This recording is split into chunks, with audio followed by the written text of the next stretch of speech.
हिमाचल प्रदेश प्राकृतिक सौंदर्य से परिपूर्ण होने के साथ साथ अपनी लोक संस्कृति में भी संपन्न है।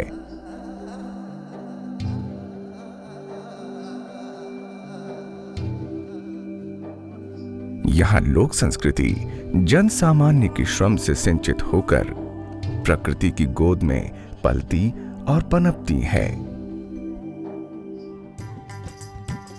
सादगी तथा श्रम पूर्ण जीवन अगाध श्रद्धाओं तथा आस्थाओं पर आधारित है।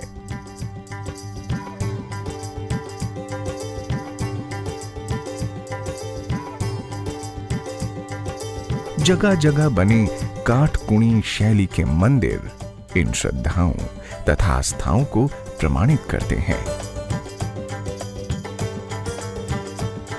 तथा यहाँ के कण कण में ईश्वरीय आभास करवाकर देवभूमि नाम को सार्थकता प्रदान करते हैं।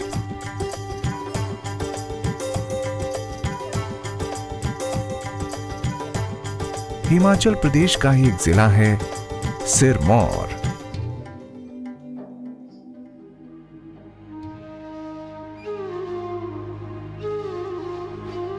यहां स्वच्छंद प्रकृति तथा कल कल करते झरने जीवन में सकारात्मक ऊर्जा भरते हैं।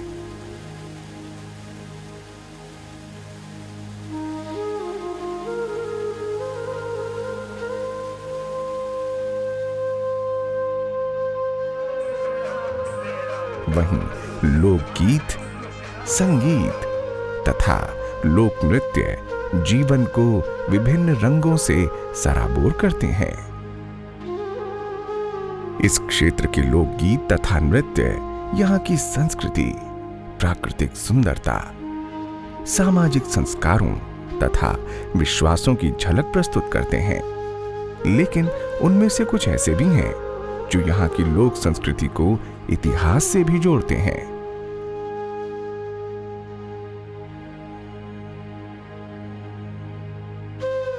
इस क्षेत्र में किया जाने वाला एक ऐसा ही लोक नृत्य है ठोडा नृत्य।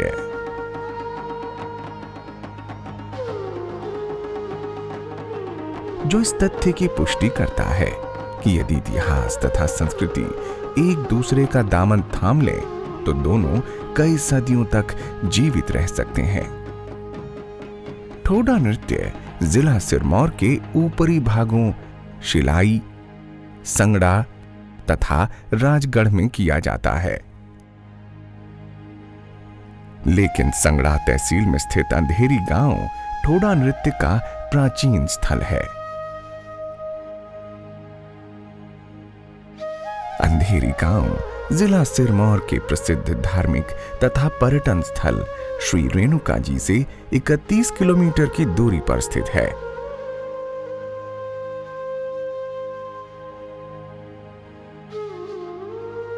श्री रेणुका जी महर्षि जन्मादग्नि की तपस्थली तथा महर्षि परशुराम जी की जन्मस्थली मानी जाती है।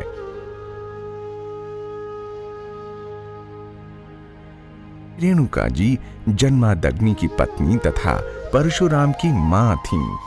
उन्हीं के नाम पर इस स्थान का नाम श्री रेणुका पड़ा। श्री रेणुका जी गिरि नदी के किनारे स्थित हैं तथा यहां स्थित श्री रेणुका झील एशिया की सबसे बड़ी प्राकृतिक झील मानी जाती है।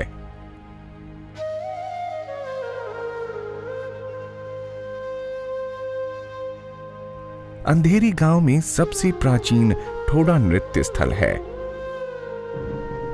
प्राचीन समय से अब तक जिला सिरमौर में यहीं पर ठोडा नृत्य होता है। ठोडा नृत्य करने के स्थल को जुब्बड़ कहा जाता है। ठोडा नृत्य वास्तव में नृत्य, युद्ध कला तथा क्रीड़ा का समाहित रूप है, जिसे नर्तक विशेष प्रकार की वेशभूषा पहनकर धनुष तथा बाण के साथ करते हैं। ठोडा नृत्य का उद्भव महाभारत काल से हुआ है। यह नृत्य युद्ध दो समूहों के मध्य होता है। एक समूह साठा कहलाता है तथा दूसरा समूह पाशा। यहाँ के क्षेत्रीय इतिहासवेताओं तथा विद्वानों का मानना है कि महाभारत के युद्ध में इस क्षेत्र के जिन समुदायों ने कौरवों का साथ दिया था वे साठे कहलाए तथा जिन्होंने पांडवों का साथ दिया वे पाशे कहलाए।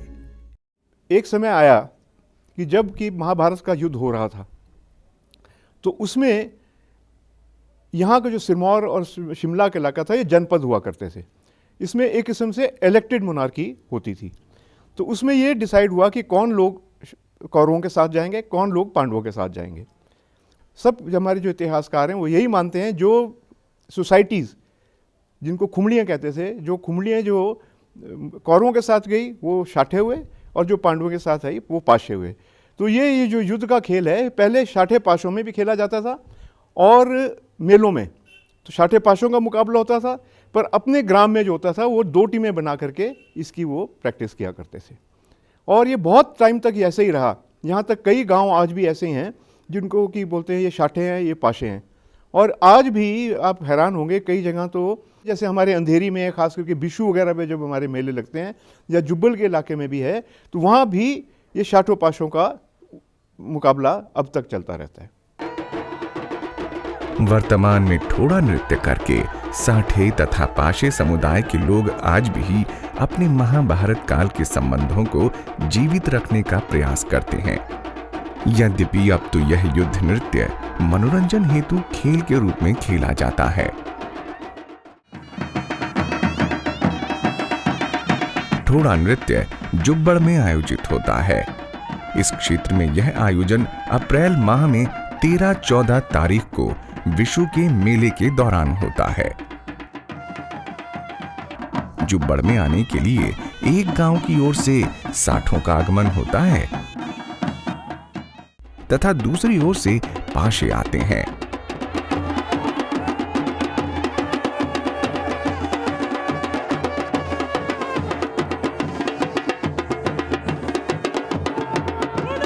इससे पूर्व दोनों समूहों के नेता अपने अपने इष्ट देवों की आराधना करते हैं।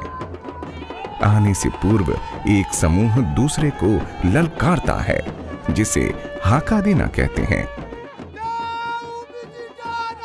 फिर दूसरा समूह उस हाके का उत्तर देता है।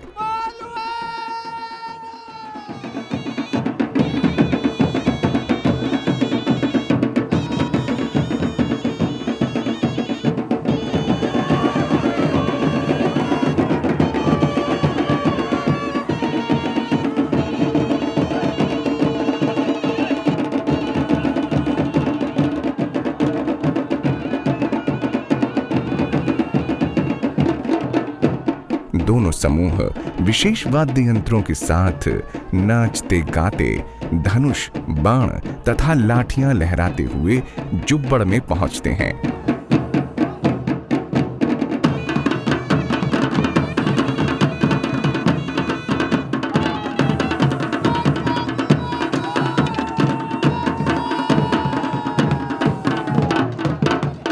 प्रत्येक समूह में लोगों की संख्या 50 से 200 तक भी हो सकती है, लेकिन ठोड़ा करने वाले 20 से 30 ही होते हैं।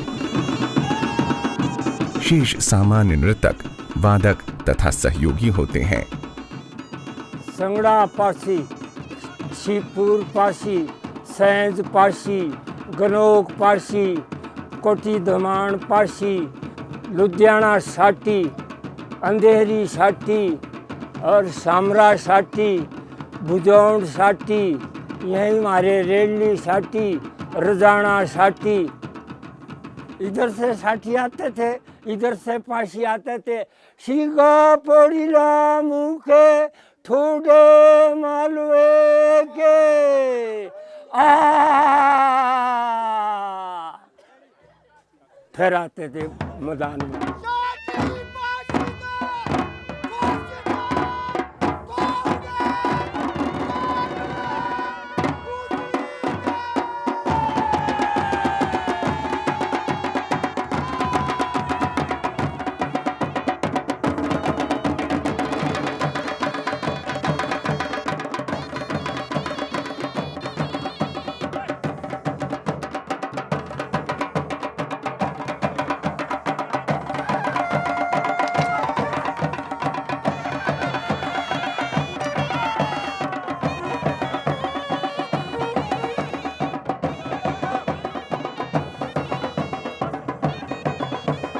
ठोड़ा नृत्य का इतिहास तथा प्राचीनता सहित उपस्थिति इस क्षेत्र की लोक संस्कृति के लिए गर्व की बात है। लेकिन आज के इस युग में वैज्ञानिक तथा व्यावसायिक उन्नति ने प्रत्येक स्थान पर दस्तक दी है। आधुनिकता की बयार यहां भी बह निकली है, जो संस्कृति तथा परंपरागत कलाओं को अपने साथ बहा कर ले जा रही है अथवा इन पर अपना प्रभाव दिखाकर विकृत कर रही है।